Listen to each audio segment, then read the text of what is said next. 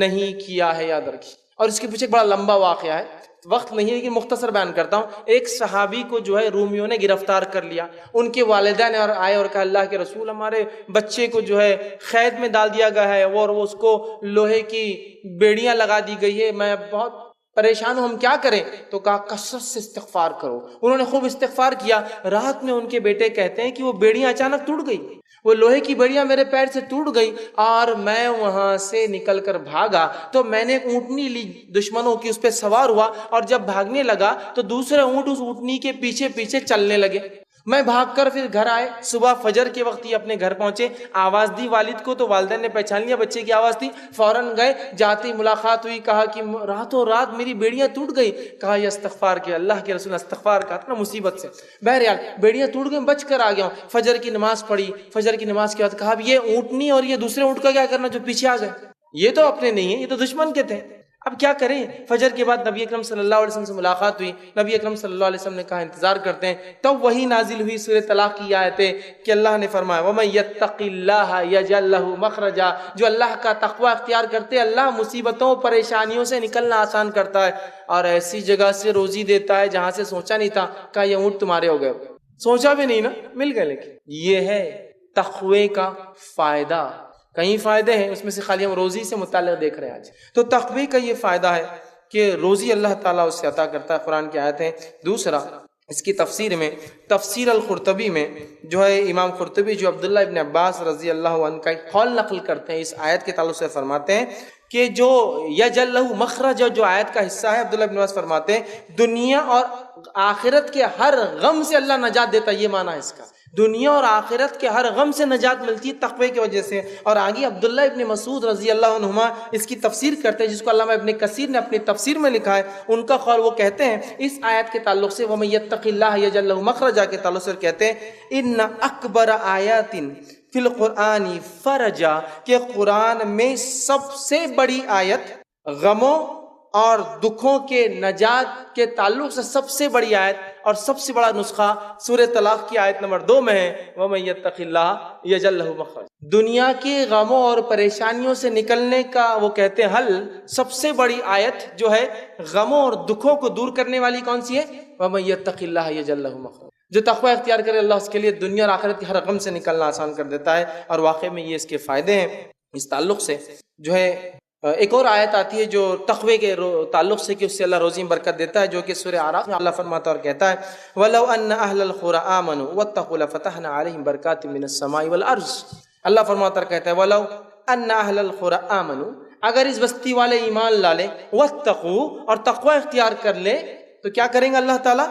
لَفَتَحْنَا عَلَيْهِمْ بَرَكَاتٍ مِّنَ السَّمَاءِ وَالْأَرْضِ، تو ہم دروازے کھول دیں گے زمین اور آسمان کی برکت کے، ہم زمین و آسمان کی برکت کے دروازے کھول دیں گے تقوی اختیار کرنے والی قوم اس بستی کے لیے۔ تو یہ ہے تقوی کا فائدہ۔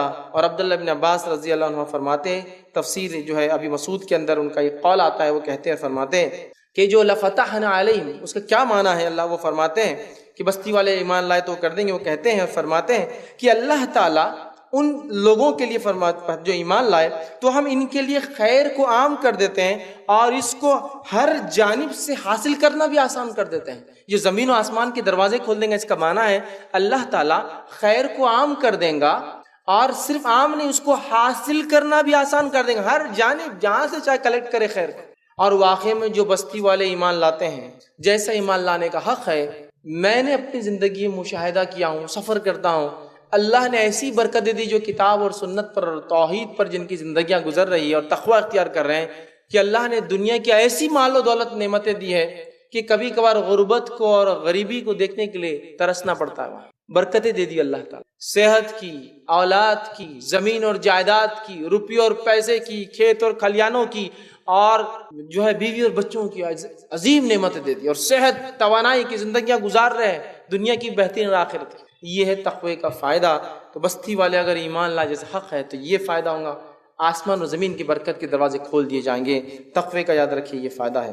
اب تقوی جو ہے اس کو ہم کو بجا لانا ہے، یاد رکھیے گناہوں سے اپنی نفس کو بچانا ہے اور نیکی کی طرف بڑھنا ہے۔ تیسری چیز یاد رکھیے جو رزق کے حصول کے لیے، بڑھوتری کے لیے، زیادتی کے لیے کریں گے وہ یہ ہے اللہ تعالیٰ پر توکل، اللہ تعالیٰ پر اعتماد، اللہ تعالیٰ پر ٹرسٹ، اللہ تعالیٰ پر جو ہے بھروسہ. توکل بڑا اہم ذریعہ ہے رزق میں اضافے کا، رزق میں برکت کے تعلق سے. اور امام غزالی رحمہ اللہ فرماتے، احیاء علوم الدین کے اندر لکھتے ہیں کہ توکل کہتے کس کو ہے. وہ کہتے اور فرماتے ہیں توکل یہ ہے کہ دل کا اعتماد صرف اس پر ہو جس پر توکل کرنے کا دعویٰ کیا گیا ہے. دل کا اعتماد اسی ذات پر ہو جس پر توکل، بھروسہ، ٹرسٹ کرنے کا ہم نے جو ہے دعویٰ کیا ہے کمپلیٹلی. یہ نہیں کہ بس دل میں ہے کہ اللہ پر توکل، یا زبان پہ اللہ پر توکل اور بعد میں ارے ان کو نہیں خوش کرے تو معاملہ جمتا نہیں. توکل کا معنی ہے کمپلیٹ ٹرسٹ اس شخصیت، اس ذات پر جس پہ توکل، بھروسے کا جو دعویٰ کیا گیا ہے. تو اگر اللہ پر مسلمان توکل کرتا ہے تو کمپلیٹ اس پہ ریلائے، اسی پہ ٹرسٹ ہمیں کرنے کی ضرورت ہے. آگے امام مناوی رحمہ اللہ لکھتے ہیں اس کے تعلق سے جو ہے فیض القدیر کے اندر توکل کسے کہتے ہیں، فرماتے ہیں کہ توکل بندے کے اظہار عجز، بندہ اپنی عاجزی کا رب کے سامنے اظہار کرتا ہے کہ اللہ میں کچھ بھی نہیں ہوں، میری کوئی حیثیت، کوئی اوقات نہیں، تیری ذات سب کچھ ہے، تو ہی دے. عجز، عاجزی، ٹھیک ہے، عاجزی کا اظہار کرتا ہے. اور جس پر توکل کیا گیا ہے، بھروسہ کیا گیا ہے، اس پر مکمل بھروسے کو توکل کہا جاتا ہے، کمپلیٹ ٹرسٹ. تو اگر کوئی توکل اختیار کرے تو اللہ تعالیٰ اس کی روزی میں برکت دیں گا، بڑھائیں گا.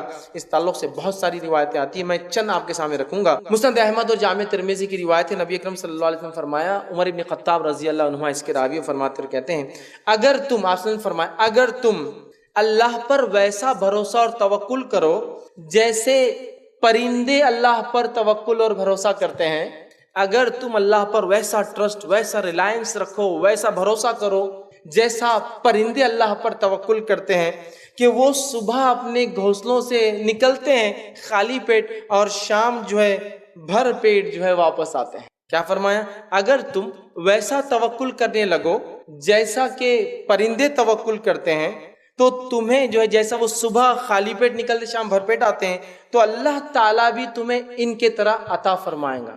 اگر کیسا بھروسہ کرے؟ جیسے پرندے اللہ پر توکل کرتے ہیں. پرندوں کو آپ نے دیکھا کبھی اسٹور روم، فریج اور جمع کر کے رکھنا پڑ رہا اور پریشان ہے، صبح خالی پیٹ نکلتے ہیں اور شام آپ دیکھیں تو ان کے کوٹھے، ان کے پیٹ جہاں وہ رزق رکھتے ہیں تو الگ سے نظر آتے. جب جانور نے کھانا کھا لیا تھوڑا اسپیشل موٹا ہو جاتا ہے تو کوٹھے بھرے ہوئے ہیں، آپ بولتے ہیں ارے یار آج پورا ان کا اسٹاک ہو گیا.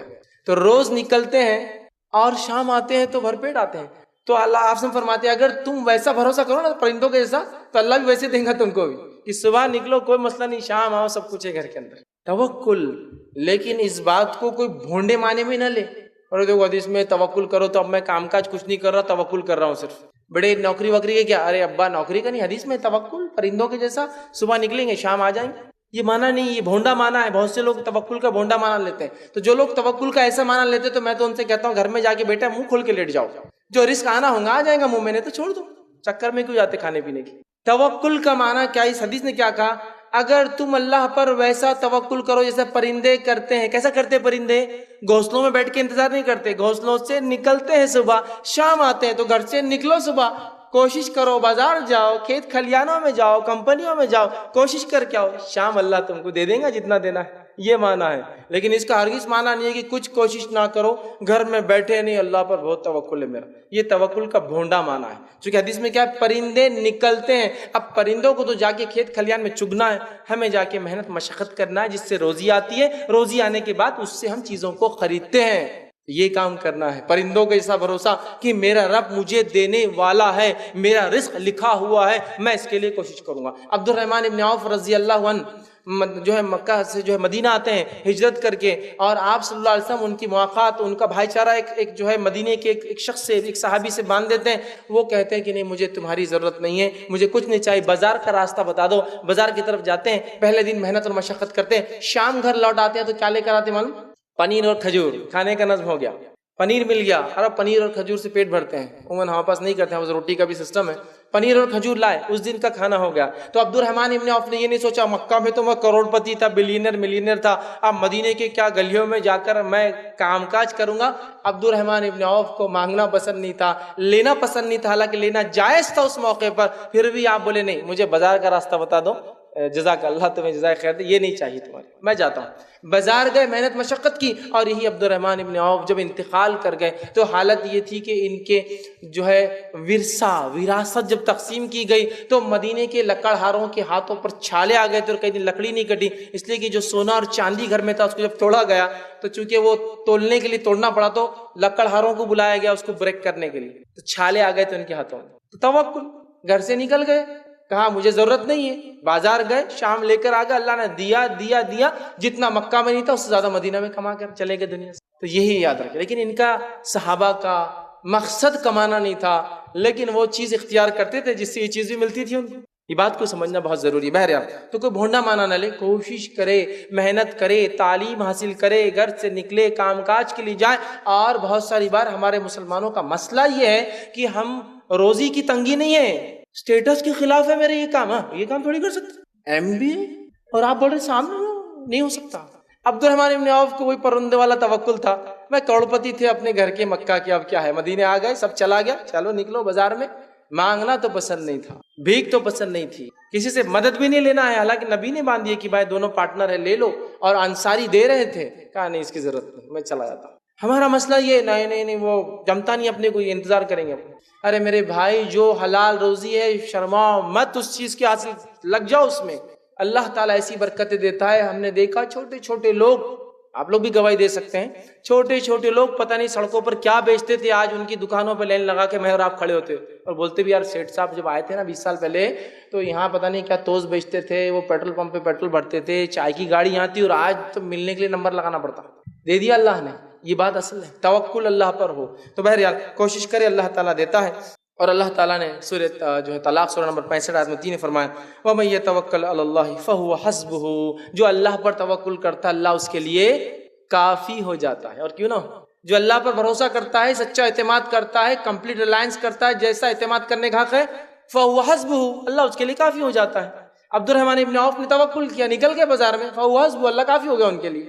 یہ اصل چیز ہے۔ تو توکل ہم کہاں کرتے اللہ پر، پتہ نہیں کس کس پر بھروسے ہمارے، ارے ان سے کرے نا، انہوں ایجنٹ نوکری لگائی دیتے، رزق مل ہی جاتا، ارے ان کی بات سنے نا تو فلاں ہو جاتا، ارے چھوڑیے اللہ پر توکل۔ اسباب کو تلاش کرنا، اسباب سے ذریعے سے جانا حرام نہیں ہے، لیکن اسباب کو پکڑ کے بیٹھے ہوئے ہیں، باقی چیزیں غائب ہو چکی ہے۔ توکل، بھروسہ، اعتماد جیسا ہونا چاہیے، یاد رکھیے۔ تو یہ بڑی اہم بات ہے، یاد رکھیے۔ اور یہ غلط فہمی جو ہوتی ہے، توکل کا معنی کیا کوشش نہیں کرنا ہے، توکل کا معنی کوشش کرنا ہے، یہ بات سمجھنا ضروری ہے۔ پرندے نکلتے ہیں، حدیث کے اندر ہے۔ آئیے کوئی روایت ابن حبان کی روایت ہے، ایک صحابی اور اللہ کے رسول، میں اللہ پر توکل کرتا ہوں، اور توکل یہ کہ جب نماز کو آتا ہوں تو اونٹنی کو کھلا چھوڑ کے آ جاتا ہوں۔ میرا توکل کیا ہے؟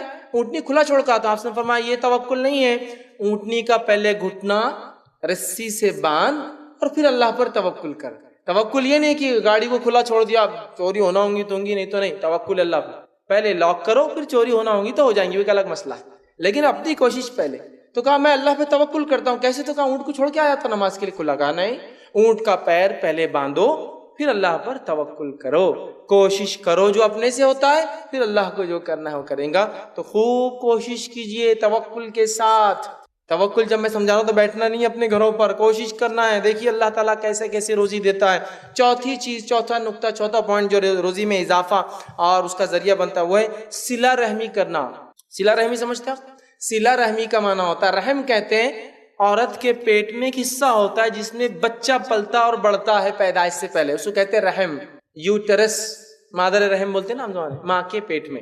تو صلہ رحمی مطلب رحم کو جوڑنا، مطلب رحم کے وجہ سے جو رشتے آتے ہیں ان کو جوڑے رکھنا۔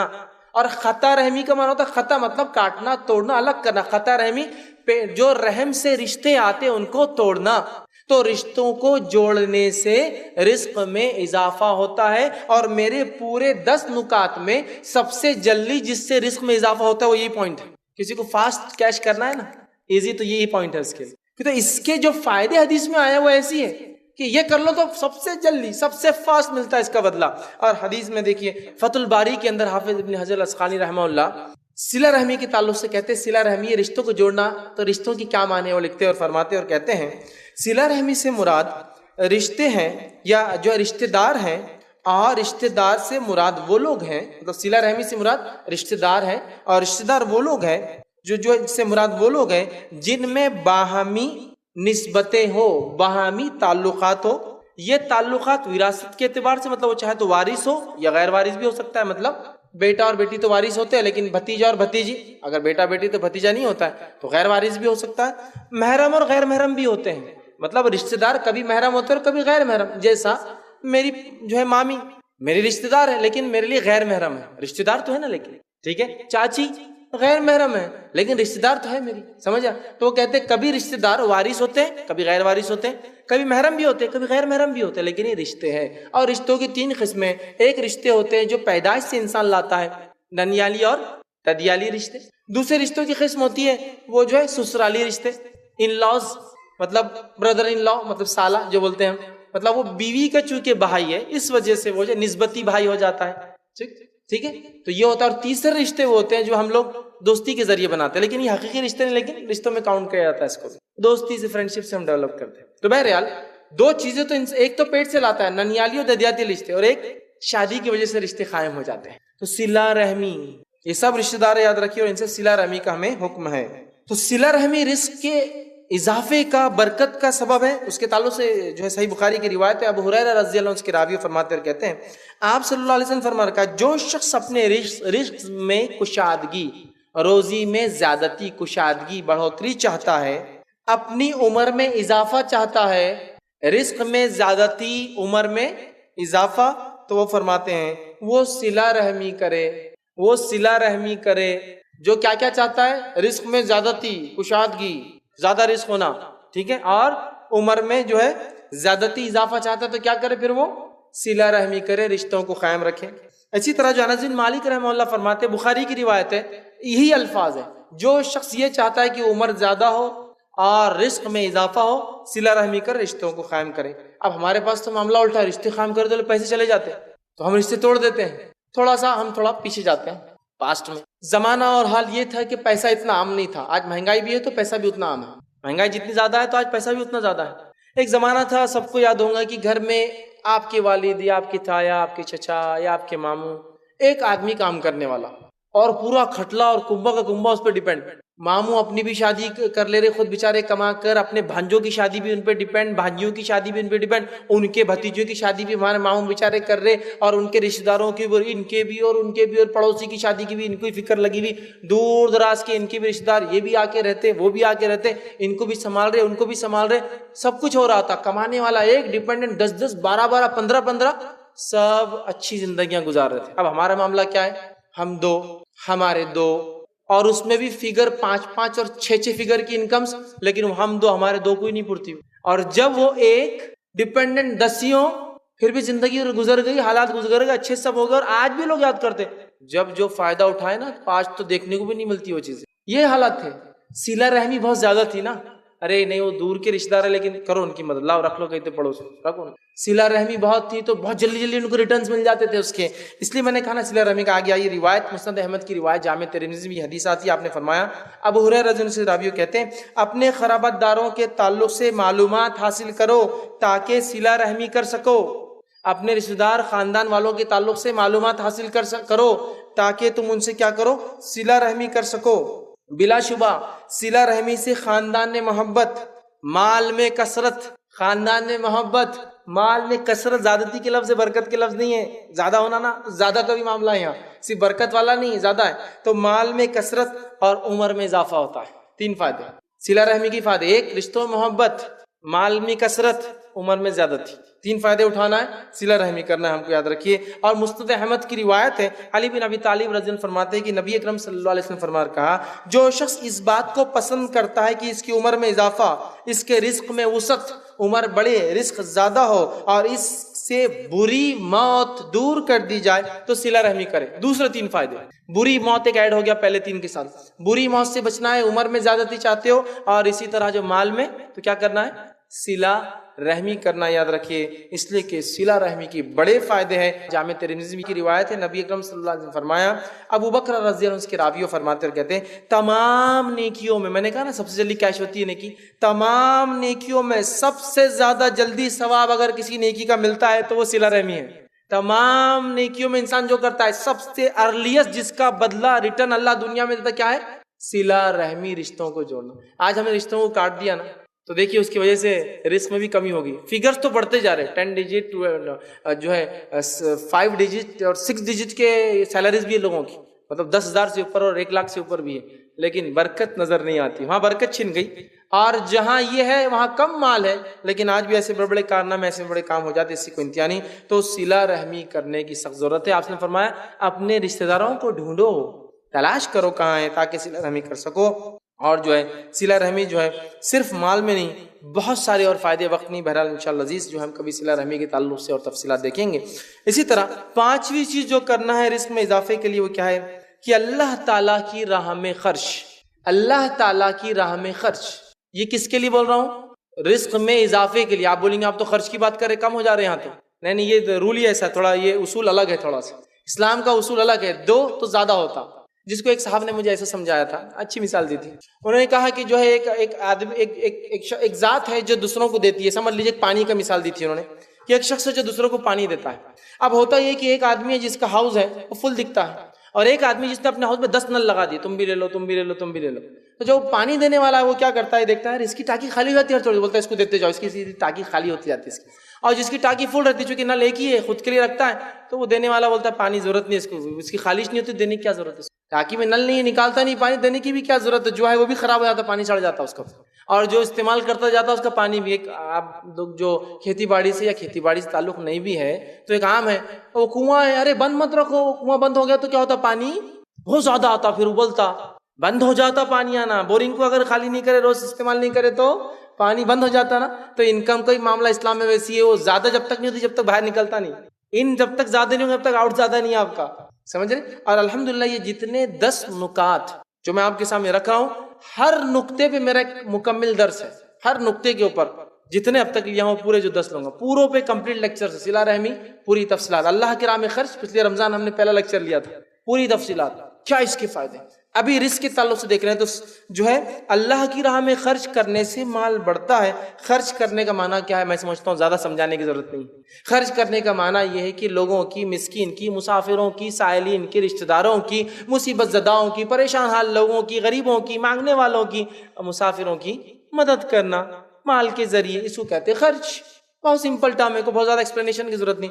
تو اللہ کی راہ میں خرچ کرنا یہ مال میں بڑھوتری, زیادتی کا بہت بڑا ذریعہ, یاد رکھیے. اور خرچ کے باعث جو رزق بڑھتا ہے اس کے دلائل آئیے سورہ سبا سورہ نمبر 64 آیت نمبر 39 میں اللہ فرماتا ہے اور کہتا ہے وَمَا أَنفَقْتُم مِّن شَيْءٍ فَهُوَ يُخْلِفُهُ وَهُوَ خَيْرُ الرَّازِقِينَ, کہ تم جو کچھ خرچ کرو گے اللہ کی راہ میں, اللہ ضرور اس کو پلٹا کر رہے گا تمہارے طرف, اور وہ خیر رزق دینے والا ہے. جو تم اللہ کی راہ میں خرچ کرو گے اللہ کیا کریں گا, اس کو واپس ریٹرن دیں گا, تم کو پلٹا کر دیں گا. یخلفہ, واپس پلٹائیں گا. اور جو خلاف کہتے ہیں الٹی سے, مطلب جدھر سے چیز آ رہی ہے اسی کی سمت میں چلنا, وہ اس کی مخالفت ہو جاتی ہے. سمجھ رہا, ایک چیز ایسی چل رہی ہے دوسری ایسی آ جائے, مخالفت. یخلفہ, اللہ پلٹانے والا ہے اگر تم اس کی راہ میں خرچ کرو گے. واللہ خیر الرازقین, اللہ خیر رزق دینے والا ہے. ٹھیک. اسی طرح جو ہے ابن کثیر رحمہ اللہ اس کی تفسیر میں لکھتے اور کہتے ہیں تم جو بھی خرچ کرو گے اللہ دنیا اور آخرت میں اس کا بدلہ ضرور دیں گا. یہ معنی یخلفہ کا, دنیا اور آخرت میں دونوں میں اس کا بدلہ ملے گا. کس چیز کا, خرچ کرنے کا. اسی طرح جو ہے, اور یہ یاد رکھیے اللہ کا وعدہ ہے, اور یاد رکھیے خرچ کرنا ایک بڑی اہم صفت ہے.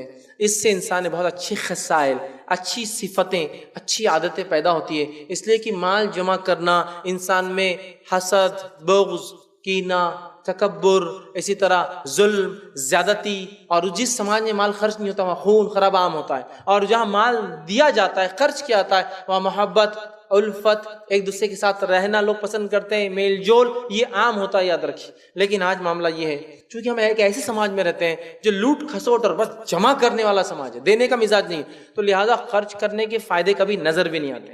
خرچ کرنے کے فائدے نظر بھی نہیں آتے. لیکن ایک بات یاد رکھیے, وہ قومیں جو خرچ کرتی ہے نا, ان کو کبھی دیکھیے ادھر خرچ کرتے ہیں اس سے زیادہ آ بھی جاتا ہے ہم کے. جس نے خرچ کرنے کا مزاج بنا لیا, ادھر سے نکلا نہیں کہ ادھر ڈراپ آؤٹ نہیں ہوتا, ادھر ڈراپ ان شور ہو جاتا ہے اس کا.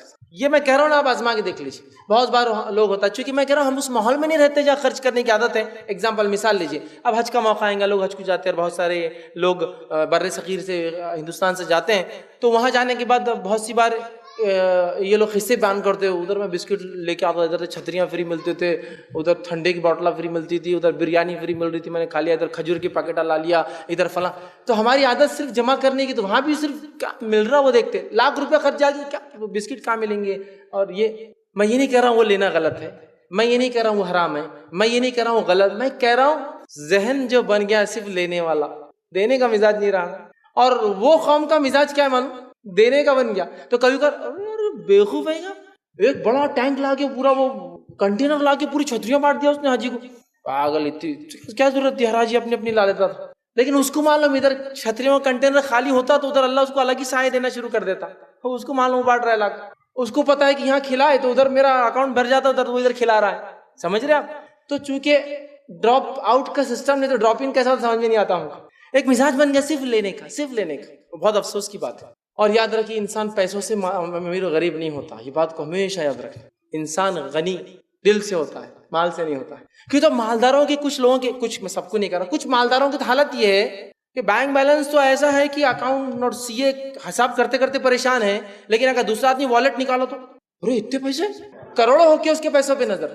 ارے میرے بھائی تیرے پاس تو سی اے، وہ ٹھیک ہے لیکن اس کے پاس، مطلب اپنے اکاؤنٹ کو تو سنبھالنے کو سی اے لگے لیکن دوسرے کے روپیے پہ اس کی نظر ہے. اور جو دل سے غنی ہوتا ہے نا، جتنا ہے خرچ کر دیا بس ختم ہو گیا، اللہ نے اس کو دیا وہ کر رہا ہے، میرا دیا کرو، مجھے کوئی پرواہ نہیں کون کیا کرتا ہے، اس کی نظر نہیں کسی پہ. تو غنی انسان دل سے ہوتا ہے، مال سے نہیں ہوتا. یہ بات یاد رکھیں، مال سے انسان غنی مالدار نہیں ہوتا ہے. اصل غنا جو ہوتی نا، غنا نفس، وہ دل سے انسان غنی ہوتا ہے. تو بن جائیے دینے والے. اور جب دینے والا مزاج بنتا ہے نا تو آتا کیسا ہے وہ محسوس ہونا شروع ہو جاتا ہے. وہ ویسے نہیں ہوتا جب تک دیں گے نہیں آپ.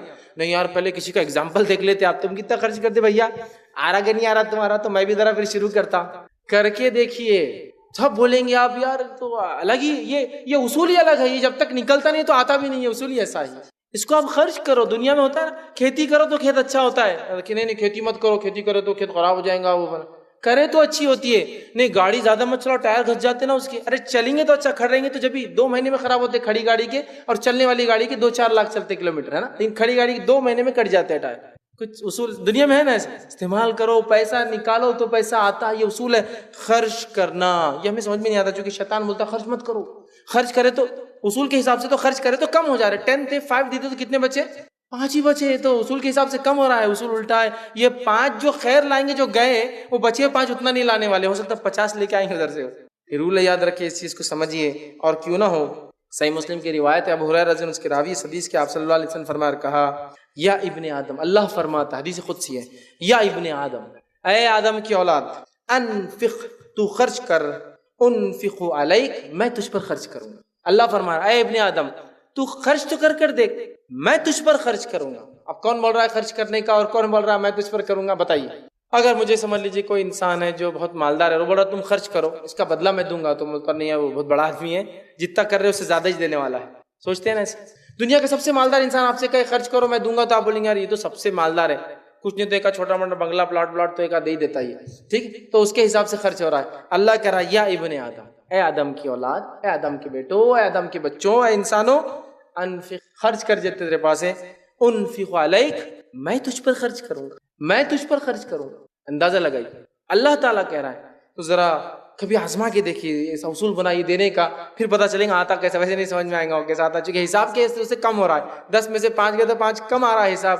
لیکن برکت اور زیادتی کے اعتبار سے رول یہی ہے کہ اس کے بغیر دوسرے 50 آنے والے بھی نہیں ہیں آپ کے. تو بہرحال اس چیز کو ہم سمجھ لیں. اسی طرح جو ہے صحیح بخاری کی روایت ہے، آپ فرماتے ہوئے کہتے ہیں، ہر دن جس پر لوگ صبح کرتے ہیں جو ہے 2 فرشتے اترتے ہیں.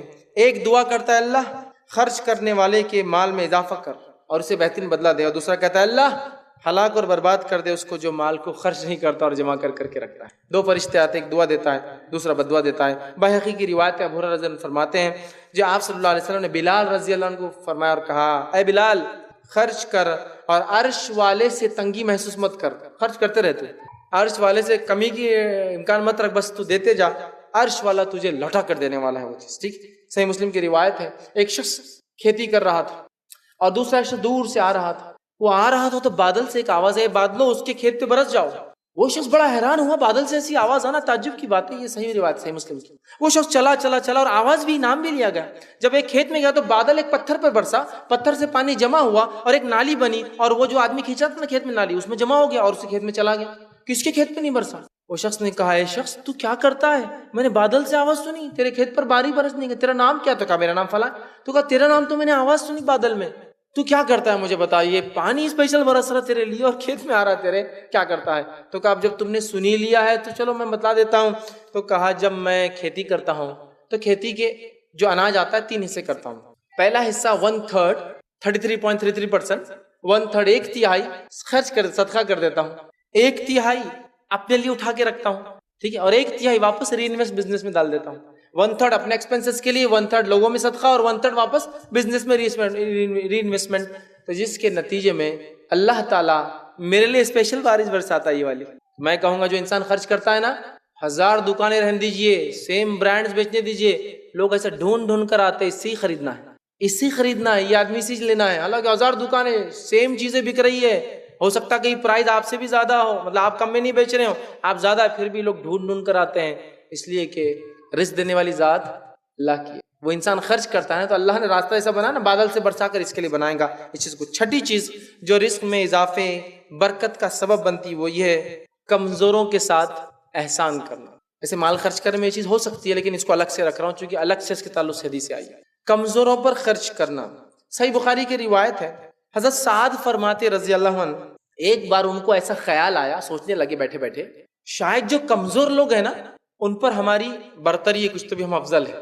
اور کمزور سے مراد غریب، مسکین، بے سہارا، لاچار، معذور، یتیم، بیوہ، کمزور، سوسائٹی کا کمزور طبقہ، اکنامیکلی ویک ہو سکتا ہے، ایجوکیشن کے اعتبار سے ویک ہو سکتا ہے، یا اسی طرح فائنینشیل ویک ہو سکتا ہے، کمزور لوگ، ٹھیک ہے، یا پھر فزیکلی ہو سکتا ہے ویک، کہ لنگڑے، لولے، اندھے، بہرے، کانے، بہت سے لوگ ہوتے ہیں، ٹھیک ہے۔ تو ان صحابی کو ایسا لگا کہ ہم افضل ہیں ان سے، شاید اللہ نے سب کچھ دیا۔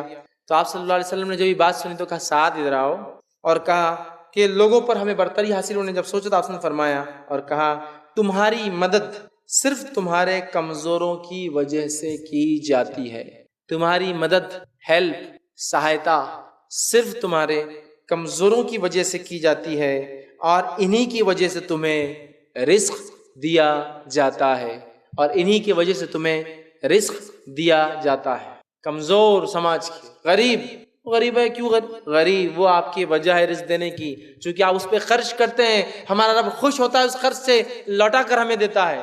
سمجھ رہے ہیں بات کو؟ کمزور طبقہ، مالی کمزوری، جسمانی کمزوری، لولے، لنگڑے، لاچار، اپاہج، بہت شرم کی بات ہے مسلمانوں، اس چیز کو سمجھو کہ تمہارے سماج کے لولے، لنگڑے اور اندھے اور بہرے ہیں، لیکن تم نے کوئی نظم بھی آج تک ان کے لیے قائم نہیں کیا۔ ان کی سائیکل جو 3 چاکی ہوتی وہ بھی پتہ نہیں کوئی غیر مسلم تنظیم ان کو ڈونیٹ کرتی ہے۔ کیا فرمایا اللہ کے رسول؟ تمہیں تمہارے کمزوروں کی وجہ سے مدد، نصرت، ہیلپ، سپورٹ ملتا ہے اللہ سے، اور دوسرا کیا ہوتا ہے؟ تمہیں رزق دیا جاتا ہے، یاد رکھ، رزق دیا جاتا ہے۔ کتنی اہم بات ہے، یاد رکھ، بہت اہم بات ہے، یاد رکھ، اس چیز کو ہم سمجھنے کی کوشش کریں۔ تو تمہیں رزق آپ صلی اللہ علیہ وسلم فرما رہے کس کی وجہ سے دیا جاتا ہے؟ تمہارے کمزوروں کی وجہ سے رزق دیا جاتا ہے، مدد، نصرت کی جاتی ہے۔ اور ہم لوگ سمجھ رہے کہ کمزور اگر آپ کے گھر میں ہے، ذہنی، جسمانی، خاندان میں مالی مدد کیجئے، ان کی وجہ سے رزق بڑھتا ہے، دیا جاتا ہے، عطا کیا جاتا ہے، ہمیں سپلائی کیا جاتا ہے۔ نصرت، مدد بھی یاد رکھی جڑی ہوئی ہے کمزوروں کی مدد سے، کمزوروں کی مدد سے اللہ کی نصرت بھی جڑی ہے، مدد بھی جڑی ہے، اور ان کے دینے سے ہمارے رزق میں زیادتی بھی جڑی ہے۔ دینا چاہیے، یاد رکھیے کتنی بڑی بات ہے جو ہے کمزوروں کی مدد۔ کمزور میں سب کچھ آ جائیں گے، یاد رکھیے، سب کچھ۔ بیوہ عورت ہے، کمزور ہے، اسے کمانے والا کوئی نہیں۔ اسی طرح جو ہے مطلقہ ہے، اگر اس کی شادی نہیں ہوتی تو اسی کمزور ہے، اس کا کوئی انکم کا سورس نہیں۔ یتیم ہے، اگر والد نے کچھ چھوڑا نہیں تو کمزور ہے۔ جسمانی اعتبار سے کوئی بھی فزیکل ڈسیبلٹی ہے جس کو کہیں گے ہم کمزوریاں ہیں، ہاتھ پیر، آنکھ، ناک، کان، ذہنی طور سے، یہ ان کی مدد کیجیے، ان کی وجہ سے تو رزق ملتا ہے۔ جن کے گھر میں ایسے لوگ ہیں ان کو پتا ہے اس سے کیا روزی روٹی ملتی ہے ان کو، یہ بڑی اہم بات ہے۔ اس چیز کو نبی اکرم صلی اللہ علیہ وسلم نے سمجھایا۔ صحیح بخاری کی اور ابو داؤد کی روایت ہے، آپ نے فرمایا اور کہا، ابو درداء رضی اللہ عنہ فرماتے اور کہتے ہیں، میری رضا اپنے کمزور لوگوں کے ساتھ احسان کر کے حاصل کرو۔ آپ سے فرما رہے ہیں میری رضا، روز قیامت چاہتے ہو نا میں تمہاری سفارش کروں، ٹھیک ہے، تو میری رضا اپنے سماج کے کمزور لوگوں کی مدد سے حاصل کرنے کی کوشش کرو، کیونکہ تمہیں اپنے کمزور اور ضعیف کی وجہ سے رزق اور نصرت ملتی ہے۔ ان کمزوروں اور ضعیفوں کی وجہ سے روزی بھی ملتی ہے، اور کیا ملتی ہے؟ نصرت، سمجھتے نا، ہیلپ۔ یہ دونوں چیزیں جو ہے کمزوروں سے جو ہے ملتی ہے۔ ساتویں چیز جو رزق میں اضافے کا حصول بنتی ہے، ذریعہ بنتی ہے، وہ یہ ہے اللہ کی عبادت کے لیے فارغ ہونا۔ اللہ کی عبادت کے لیے، یاد رکھیے، فارغ ہونا۔ اللہ کی عبادت کے لیے جب بندہ فارغ ہوتا ہے، اللہ رزق دیتا ہے۔ اب فارغ ہونے کا معنی کیا، یہ بھی سمجھیں تو آپ سمجھیں گے فارغ بولے تو اب سب کچھ چھوڑ چھاڑ کے جنگل میں جا کے میں رہوں عبادت کروں، وہ معنی نہیں۔ فارغ ہونے کا معنی جو علماء لکھتے ہیں، فارغ مطلب کمپلیٹ ڈیووشن کے ساتھ، مکمل طور سے انسان جو کام کرے اخلاص اعضاء و جواروں کو اس میں ڈال کے، مطلب خالص نیت کے ساتھ، کمپلیٹلی اس ورک کو ڈیووشن کے ساتھ پورے دل جوئی سے کرے، یہ معنی عبادت کے لیے خالص کرنا۔ اس میں یہ بھی ہو سکتا ہے کہ اب گھنٹہ 2 گھنٹے الگ نکالے، یا پھر اعتکاف جیسا لوگ کر رہے ہیں، بھی تو اپنے آپ کو خالص کر لے رہے ہیں، الگ کر رہے ہیں، سپریٹ کر رہے ہیں، کمپلیٹ ڈیووشن سے جو ہے کر رہے ہیں، تو یہ بھی ہو سکتا ہے عبادت کے لیے فارغ ہونا۔ لیکن یہ بھی ہو سکتا ہے میں نماز کو جا رہا ہوں تو کمپلیٹ اپنے آپ کو نماز کے لیے فارغ کر دے رہا ہوں، اب کوئی بزنس میرے خیال میں نہیں ہے، میں کوئی اس کے بارے میں سوچتا نہیں ہوں، بس ابھی اذان ہوگی، مسجد جانا ہے، وضو بنانا ہے، نماز پڑھنا ہے، اور اطمینان کے ساتھ آنا، پھر دنیا داری چلتی رہیں گی اپنی جگہ۔ جو بھی عبادت کیجیے، کچھ بھی خالص کیجیے اور پورا اپنے آپ کو فارغ کر کے کمپلیٹ ڈیووشن کے ساتھ، تو رزق میں اضافہ ہوتا ہے۔ نبی اکرم صلی اللہ علیہ وسلم فرماتے ہیں، صحیح مسلم کی روایت ہے کہ آپ صلی اللہ علیہ وسلم فرمایا اور کہا، انت عبد اللہ کانک ترا، اللہ کی عبادت جس کو احسان کہتا ہوں، اللہ کی عبادت ایسے کر جیسے تو اللہ کو دیکھ رہا ہو، فإن لم تکن ترا فإنہ یراک، اگر تو یہ، اور ظاہر سی بات اللہ کو ہم نہیں دیکھ سکتے، تو یہ جان لے تیرا رب تجھے دیکھ رہا ہے۔ اخلاص کے ساتھ، مکمل ڈیووشن کے ساتھ کوئی بھی عبادت کرو تو اس کا فائدہ کیا ہے؟ جامع ترمذی اور ابن ماجہ کی روایت ہے، ابو ہریرہ رضی اللہ عنہ اس کے راوی فرماتے اور کہتے ہیں کہ جو ہے اللہ فرماتا ہے، حدیث قدسی اللہ فرماتا ہے، اے آدم کے بیٹے میری عبادت کے لیے اپنے آپ کو فارغ کر، اے آدم کے بیٹے اب میری عبادت کے لیے اپنے آپ کو فارغ کر، جو بھی کر ایک دم ڈیووشن کے ساتھ، فراغت کے ساتھ، یہ نہیں کہ دل ادھر بھی لگا ادھر بھی لگا، فارغ کر۔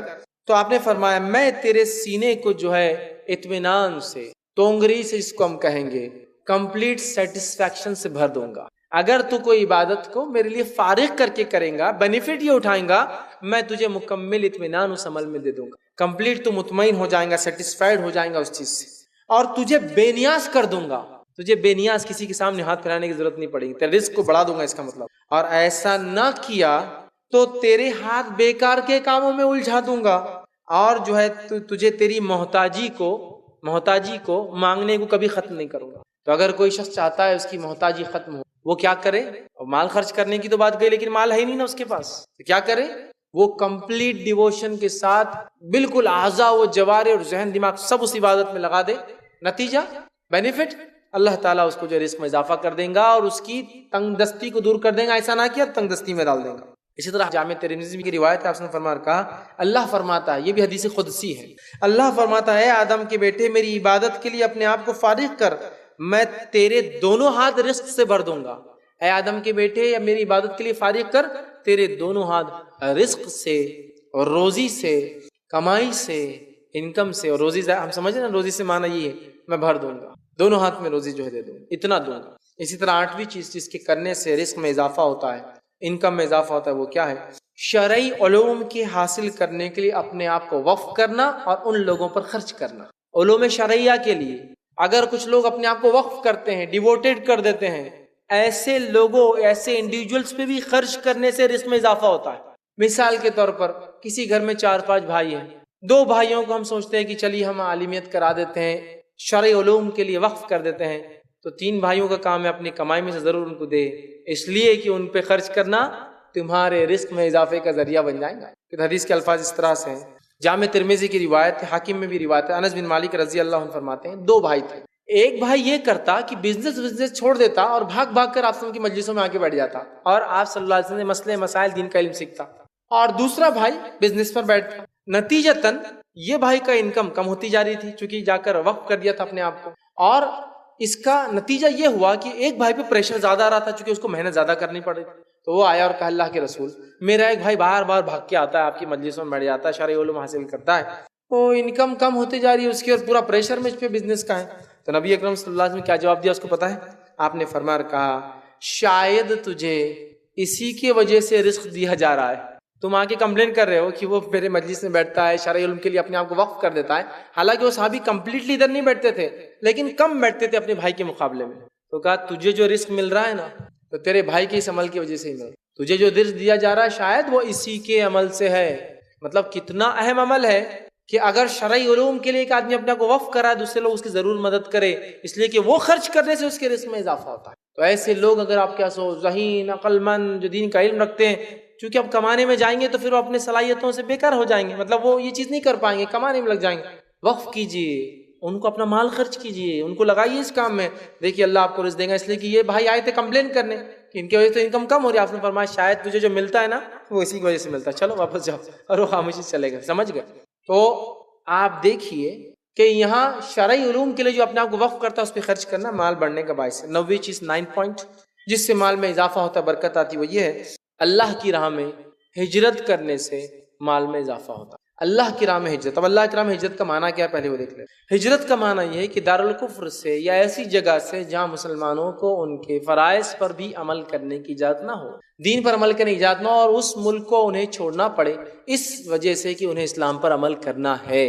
تو دارالکفر سے، ایسے علاقے سے جہاں انہیں اسلام پر عمل نہیں کرنے دیا جا رہا ہے، وہ چھوڑ کر ایسی جگہ آتے ہیں، یا تو دارالسلام ہو، اسلام کا گھر ہو، امن، یا دارالامن ہو، ایسی جگہ ہو جو امن و امان والا معاملہ ہو، وہاں شفٹ ہوتے ہیں تو اسے کہتے ہیں ہجرت. جیسے مکہ میں جب عمل کرنے مسلمانوں کو نہیں دیا گیا تو مکہ چھوڑ کر ہجرت کر کر مدینہ گئے، دارالکفر سے دارالاسلام کی طرف، تو اسے کہتے ہیں ہجرت. تو ہجرت کرنے سے رزق میں اضافہ ہوتا ہے. اس تعلق سے اللہ رب العزت فرماتا ہے سورہ نساء سورہ نمبر 4 آیت نمبر 100 میں کہا، اللہ فرماتا ہے، کہتا ہے وَمَن يُهَاجِرْ فِي سَبِيلِ اللَّهِ يَجِدْ فِي الْأَرْضِ مُرَاغِمًا كَثِيرًا وَسَعًا. اللہ فرماتا ہے، کہتا ہے جو اللہ کی راہ میں ہجرت کرتا ہے تو اللہ اس کو زمین کے لیے، زمین میں اس کو بہت جگہ دیتا ہے اور اس کو وسعت اور کشادگی دیتا ہے. جو ہجرت کرتا ہے اللہ کے لیے، اللہ اس کو زمین میں بہت جگہ دیتا ہے. اللہ کی زمین بہت بڑی، یاد رکھی، کہیں نہ کہیں راستے نکل جاتے ہیں، تو اللہ اس کو زمین میں جگہ دیتا ہے. اور دوسرا کیا کرتا ہے؟ وسعت دے دیتا ہے. وسعت سمجھتے ہیں، یہاں وسعت سے علماء لکھتے ہیں ہر معنی کی کشادگی، ہر سینس میں کشادگی، زیادتی. تو مال کی کشادگی، اولاد کی کشادگی، تمام چیزیں. صحابہ کو اسلام پر عمل کرنے نہیں دیا گیا، مکہ سے نکلے، مدینہ ہجرت کر کے آئے، تمام قسم کی کشادگیاں آپ دیکھیے ان کو ملی.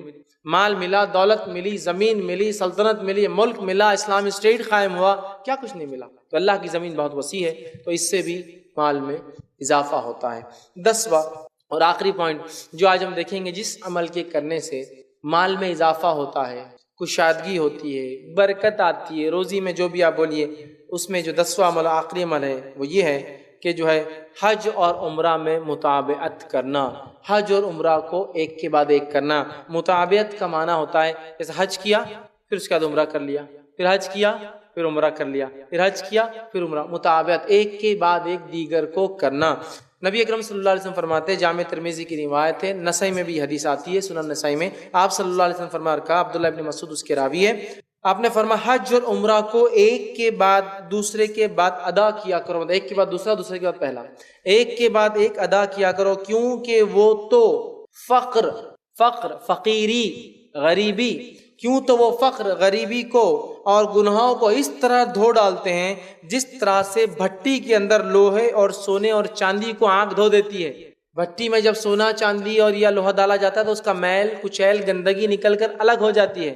تو آپ فرما رہے ہیں جو شخص حج کے بعد عمرہ، عمرے کے بعد حج کرتا ہے، مطابقت کرتا ہے، اس کے نتیجے میں فقر، غریبی اور گناہ ایسے دھل جاتے ہیں جیسے بھٹی کے اندر سونا، چاندی اور لوہے سے میل کچیل الگ نکل جاتا ہے. تو یہاں دیکھیے آپ صلی اللہ علیہ وسلم نے حج کے بعد، آگے حدیث کے الفاظ اس طرح سے، میل کچیل کو دور کر دیتی ہے، اور حج مبرور کا ثواب تو جنت ہے. حج مبرور، وہ حج جو قبول ہو جائے، اس کا ثواب جنت ہے.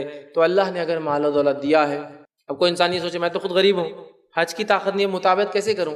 لیکن ایسے کئی مالدار اللہ نے دیا لیکن حج اور عمرہ نہیں کر رہے ہیں. کرے جس کو اللہ نے دیا ہے. دیکھیے آج ملینر ہے، کل بلینر بن جائیں گے آپ انشاءاللہ، کیونکہ آپ مطابقت کر رہے ہیں. اور بہت ساری بار لوگ بولتے رہے ایک کے بعد ایک دوسرے حج کرے نا، تو وہ دوسرے حج کرنے والے کو دل بولتا بہت بھمکانا، اس کو مارنا، اتنا فلاں ہے اور پھر بھی حج کر رہا ہے. دیکھیے حج ایک مستقل عبادت ہے، اور حج ایک ایسی جگہ ہے، مکہ شہر، جہاں بار بار لوگ جاتے ہیں اور آنے والی جگہ ہے وہ. تو یقین اللہ نے کسی کو دیا ہے تو وہ جا سکتا ہے، اس کو برا ہم کبھی نہ والے. بہت سے لوگ ہاں یہ الگ بات ہے کہ گھر میں بھکمری اور فقر کا یہ حال ہے کہ بھائی مر رہا ہے، دواخانے میں تڑپ رہا ہے، بیماری، تو پھر میں کہوں گا یار اپنے بھائی کی مدد کر، یہ بہت افضل عمل ہے۔ لیکن اللہ نے دے رکھا ہے، سب کچھ ہو رہا ہے، اس کے بعد ضرور جائے۔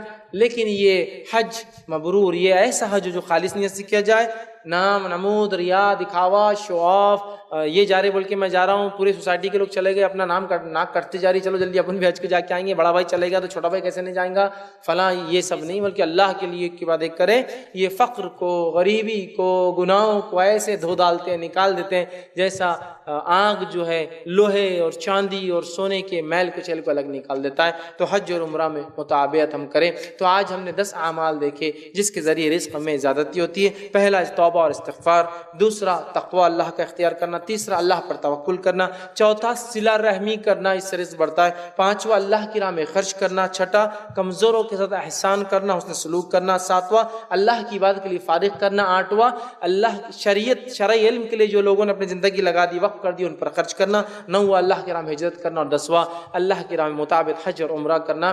یہ رزق میں اضافے کے باعث ہے۔ اگر ان اعمال کو ہم نے من اور ان کیا اور عقیدے کے ساتھ عمل بھی کیا تو انشاءاللہ العزیز اللہ جو ہے، جو رزاق ہے، ساری چیزوں کو رزق دینے والا ہے، ضرور بھی ضرور ہماری انکم میں اضافہ کریں گا، برکتیں دیں گا، روزی میں، روٹی میں، کھیتی باڑی میں، غلے میں، جانور میں، اور جو ہو سکتے رزق کے ذریعے ہو سکتے ہیں، تمام چیزوں کو ہم بڑھائیں گا۔ اور نہ صرف یہ ایک پوائنٹ میں ایک نعمتیں ملیں گی، کئی دنیاوی فائدے، 3 4 ایک حدیث میں آ رہے تھے نا فائدے، 3 4 اور فائدے، رزق بھی بڑھ رہا ہے، عمر بھی بڑھ رہی ہے، مال میں زیادتی ہو رہی ہے، اولاد میں زیادتی ہو رہی ہے، بارش وقت پہ اور بہترین برس رہی ہے، کھیتی کے لیے پانی جو میسر ہے، کھیتی بہترین ہو رہی ہے نا، فراوانی ہو رہی ہے۔ بہرحال بہت فائدے، ہم ان چیزوں کو کریں۔ پتہ نہیں دنیا میں ہم رزق کے زیادتی کے لیے کہاں بھاگتے ہیں، کیا کیا پہنتے ہیں، کیا کیا کھاتے ہیں، کیا کیا چپکاتے ہیں، کیا کیا لٹکاتے ہیں کہ اس سے بڑھیں گا۔ ارے یہ ہے بھائی جس سے بڑھنے والا ہے، وہ تمام چیزیں نہیں ہیں، یہ ہے وہ جس سے رزق بڑھتا ہے، اس سے فائدہ ہوتا ہے۔ اور پتہ نہیں اپنے حلال مال کو ضائع بھی کرتے ہیں بہت سارے لوگ، رزق میں بے برکتی ہے نا تو میں تمہارے لیے کچھ کر دیتا ہوں، آ جاؤ میرے پاس، اور کچھ تو بھی نیا شوشہ بتاتا ہوں۔ یہ جو کرنا ہے وہ چھوڑ کر جو نہیں کرنا ہے اس کے پیچھے ہم لوگ بھاگتے ہیں، یہ ہے وہ کام کرنے کے۔ لیکن یہی ہے وہ کام نہیں، میں کہوں گا اور بھی ہے، میں نے 10 چنے تھے اس لیے 10 رکھے ہیں۔ تو بہرحال ہم کوشش کریں، اگر ہم نے ان کاموں کو ویسا کیا جیسا حق ہے نا، تو انشاءاللہ ہمارے روزی میں ضرور برکت ہوں گی۔ اور ایک بات یاد رکھیے، برکت کو کوانٹٹی مت ماپیے، ارے پہلے تو تنخواہ 10,000 تھی، بڑھ رہی نہیں جب سے میں یہ کام کر رہا ہوں۔ یہ برکت کے معنی میں بھی ہوتی ہے، 10,000 پہلے سفیشینٹ نہیں تھا، 10,000 میں بھی سیونگز کرتا ہوں، یہ بھی ہوتا ہے۔ لیکن یہ بھی معنی ہے کہ 10 سے 20 اور 20 سے 50 اور 50 سے 1 لاکھ اور 1 لاکھ سے، یہ بھی ہو سکتا ہے، یہ بھی شعور ہے۔ لیکن ہر بار کوانٹٹی وائز مت گنیے، کوالٹی آف منی بھی دیکھیے آپ، برکت جس کو کہتے ہیں، برکت کسی چیز کی کوالٹی ہے، کوانٹٹی ہو سکتا زیادہ نہ ہو لیکن برکت، ٹھیک ہے۔ تو لہٰذا خوب اچھے اعمال کرے جو بتائے گئے، اور اس کے ساتھ خوب عمل بھی کرے، ضروری ہے، تاکہ ہمارے رزق میں کشادگی ہو اور روزی روٹی میں برکت ہو، ایک دنیا کی اچھی زندگی ہم گزارے اور ایک آخرت کی بہترین زندگی اللہ ہمیں عطا کریں۔ ان کے لیے ہم کوشش کریں، یہ عمل کریں، اور ادھر ادھر کے راستے نکالنے کے بدلے یہ وہ کام ہے جو کرنے کے ہیں۔ میں اپنی بات کو اسی پر ختم کروں گا۔ اللہ رب العزت دعا ہے کہ اللہ سبحانہ تعالیٰ جو کچھ کہا اور سنا گیا اس پہ عمل کی توفیق عطا فرمائے، ہم تمام کی روزی روٹی میں جو ہے برکت عطا فرمائے، ہم تمام کے لیے رزق حاصل کرنا آسان کریں، ہم تمام کو وہ اعمال کرنے کی توفیق دے جن اعمال سے رزق میں جو اضافہ ہوتا ہے، ہم تمام کی جو مصیبتوں کو اور پریشانیوں کو اللہ تعالیٰ جو دور کرے، رزق میں فراوانی اور کشادگی دے، جب تک ہمیں زندہ رکھے، اسلام اور ایمان پر زندہ رکھے، خاتمہ ہمارا ایمان پر ہو۔ وآخر دعوانا الحمد للہ رب العالمین۔